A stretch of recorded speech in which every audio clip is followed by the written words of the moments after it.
Alright, getting into reloading. All the things I guess that are important are, developing your load, and there's a lot of things that affect accuracy. I'm reloading 6.5 Creedmoor. Been talking with different people and reading on forums and watching videos. I'm getting the impression concentricity is important. It's probably, once you develop your load and, select your bullet and get the seating depth of the bullet, probably the most important thing left is concentricity. I bought a bunch of factory loaded ammunition from Unity. It's 6.5 Creedmoor, 140 grain bow tail hollow point. American gunner. Well, I don't know if this is going to come in here. Let me try and move this out of the way, and we'll bring this in here. It's American gunner. It's a bolt action rifle we're shooting out of. We're able to collect our brass and not get it too dinged up. We're in the process, developing your load and doing all of that, but before you can do any of that, you have to load bullets, and to load bullets you have to prepare your brass, and this is just the Hornady brass that came from that factory ammo. And being that I thought that neck concentricity was the most important thing, I bought this concentricity gauge. Actually, I started out with I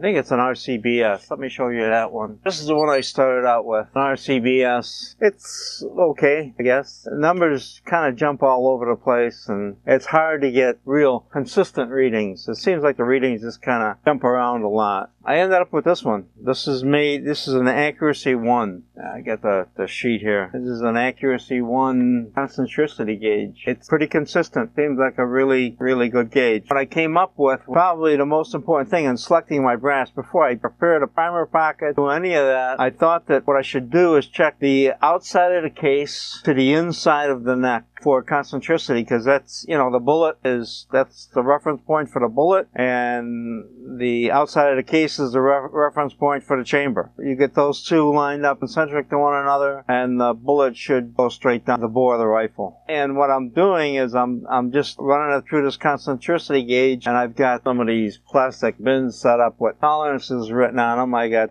from less than 1,000ths clear out to 4,000ths. And what we're doing is checking before I prepare the primer pockets, before I do anything. I want to know which lots of how accurate the concentricity of the case is. So we bought the concentricity gauge from Accuracy 1 without a dial indicator. And then we went on eBay and I bought 2 dial indicators. I bought this one here, which reads in 1/10 of a thousandth. The actual divisions on this thing are half of that. They're really small. So 2 lines are equal to 1/10 of a thousandth. Whatever the case is, it's small. Got this indicator, and I bought a Michitoya indicator. This is a Brown and Sharp. Michitoya is 5/10. So there's a Michitoya. This thing, this 1/10 one, I think is the way to go, to be honest with you. Checking the inside of the neck. So let me show you what happens here when we do this. See if we can zoom in a little bit. Okay, hopefully that focus is a little bit better on the dial. So where we're at is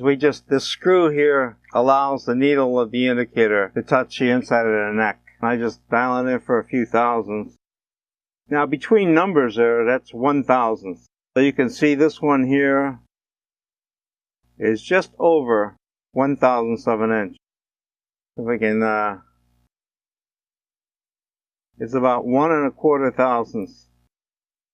That's how consistent this gauge is. This Accuracy 1 gauge, by far, I think is one of the best out there. We're looking at, on this case, the inside of the neck to the outside of the case is within 1 1/4 thousandths. My first bucket number 1 only goes to 1,000ths, and then bucket number 2 goes just over 1,000ths to 2,000ths. So this is a bucket number 2. So I just crank the indicator up.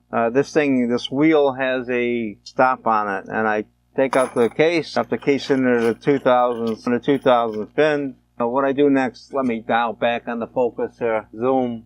So what I'm doing next is, each time I do this, I get this RCBS, got a nylon brush on it, and I just run that through the neck a couple of times. Now this brass has been cleaned. The first thing I did to the brass, deprime it. Once I deprime the brass, I clean it. And I have a ultrasonic cleaner. The insides actually look really good. The primer pocket still shows just a slight hint of soot in there. Notice as these primer pockets aren't real with this Hornady brass aren't super consistent. So what I do is I got a primer pocket uniformer. This way, once I start reloading, the primer pockets will be uniform. I also got a flash hole, a uniformer for that. That stuff only needs to be done once. Once you get consistent primer pockets and consistent flash holes or deburred, you're done there. One of the guys that I know that reloads just told me, just buy Lapul brass and you won't have to do any of this nonsense because the Lapul brass standard is so high that concentricity is pretty much right there. Flash holes are all done up well. I have like 800 rounds of this Hornady, so I wanted to get some stuff selected, and what I'm doing to check the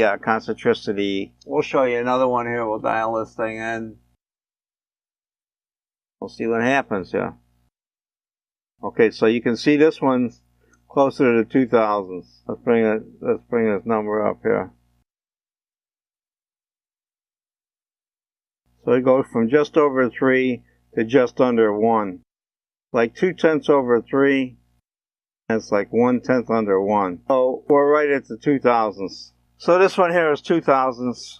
We're down in the 2000 bucket. When I'm spinning this, I can do it much faster. So I'm doing it really slow, so you can actually see this thing. I put a little pressure on the arm. You don't need to. Weight of the arm and the weight of the wheel is enough. This seems like when you're doing it really slow like this. Alright, so this one here, from 0, just over 2. So this is the 2 to 3. What I'm going to do is I'm going to come up with 50 cases that are in the 1 to 2 range. I'm going to use those to develop the powder charge. Once I get my optimum charge weight determined, then I'm going to take some of these 1000s with the known powder charge, what the optimum bullet seating is going to be. You can see how controllable it is. You know, is of course with this accuracy one. By far, the one that was a close second was, I forget the name on it. I think it was Century, the name. But this one, this knob here made a big difference. The knob, if I can dial this back a little bit. This knob here that's on the wheel. The other one you had to push down on this, and as you're coming around you might have a different pressure pushing down. So this one by far I thought was the best gauge. It's almost like it was made by a tool maker. Or I should say designed by a tool maker. Alright, so this is just over 1,500. So again, less than 2, just over 1.5. Well, you know, one of the thoughts is, well, why don't you indicate off the OD of the neck? Well, my thought was that if the neck thickness, if the brass thickness is different, as I would indicate off the OD of the neck, that wouldn't be as good a reading as indicating off the ID, because you're seated here in the chamber against the outside of the case, and then the bullet is referenced off the inside of the neck. I understand these have not been neck sized yet, but I think that what's going to happen, and I haven't proved this out, this video should continue, but once they're neck sized, it's just going to, everything is just going to follow. So if I've got good ID dimension to OD of the case, once it's neck sized, that's just going to remain or get better. So that's what the thought is there. Like I said, the majority of the Hornady brass seems to be coming in at the 1 to 2. Bring the wheel down. The way this thing works is there's a pin here, and the wheel is on an angle. So the wheel has a tendency to pull the cartridge up against the pin as it rotates. Obviously, if you rotate it the other way, it actually has a tendency to push the cartridge out. If you rotate it, in this case, clockwise, doing from the knob, it pulls the cartridge against this pin back here so that the cartridge locks in against the pin. So that point is referenced. I've got the indicator inside the case, probably in the middle of the neck. So let's see what we got here. I think you get the idea here. I just wanted to show you when I bought the gauge. You get the steel base and you get these 2 roller bearings which the cartridge sits on. You get the base with the wheel and the 2 roller bearings. And then obviously you get the indicator base. If you want, you can buy an indicator from them. I can't remember what it is. I think that they sell, I think it's 5/10. So this is a 1/10. I would recommend, if you're looking for real accuracy, it's 1/10. Again, this is around 1,500. And you can see, I mean, that the 1/10 seems to work good. What you can do with this is, the way this this works is this will set in a neck, and now you can actually measure the variations in the neck thickness and determine if you want to turn your neck. I'm not 100%. Turning your neck has to do with if you're only going to indicate from the outside. If you indicate off the inside, I don't believe the chamber actually holds the neck. It holds the shoulder. I think the chamber is actually big enough around the neck that by the time the bullet gets out of the cartridge, that's when the neck might expand to fit the chamber. By that time, the bullet is already downstream. What's important is that holding on the case, shoulder, I'm seating it against the bottom of the case with the bolt, but the shoulder and the bottom of the case is what's locking that cartridge in there. So I think there's space around here. So by checking your neck thickness and turning your neck, I think aids in the ability to be able to indicate off the OD. But if you indicate off the ID, I think you're actually one step ahead of that. I bought it and then realized that afterwards. And this gauge is very good at being able to indicate the ID. It can indicate the OD. It can indicate the ID. Once the bullets are seated, I'm going to kind of go through this whole process, and we're going to be able to find out how these numbers are affected. So in other words, if I'm using brass that has a pre-check as 1 to 2 thousandths. Once I seat my bullet, it's either going to be 1 to 2 thousandths in concentricity or better. Boy, this is just over 1 thousandth. Just over 1. Alright. Like I say, every once in a while you do hit one that's less than 1 thousandth. I've got 3 of them so far, of maybe 30 cases I've done. So maybe 10%. Or who knows, maybe those could be the only 3. Again, the accuracy one versus the RCBS is no contest. This thing is repeatable. It's steel base. All of these mounts are made of aluminum, and they have, I probably didn't show you that. They have magnets, heavy-duty magnets in the bottom to keep it attached to the base. Definitely you want to use an indicator that's non-magnetic. This Brown & Sharp is non-magnetic. So is the Michitoya. And my recommendation, if you're going to get this, get the 1/10 indicator. I think it's better than the half. Trying to get the most out of your brass and find what's the most concentric. This 1/10 indicator seems to be pretty good. Okay, I wanted to show, I was trying to remember where I bought it. Now the name on this thing is Accuracy 1. They give a phone number here. I'm sorry, it's called Accuracy 1 Shooting Supplies. Zoom in on that. If that thing will focus. Alright, so there's Accuracy 1 Shooting Supplies. The phone number they have on here is 814-684-1777. The way I found them on the internet. It's Bullet Tipping. That's BULLETTIPPING.com. That's where I found this thing on the internet. They got a forum there that you can, or you just call them.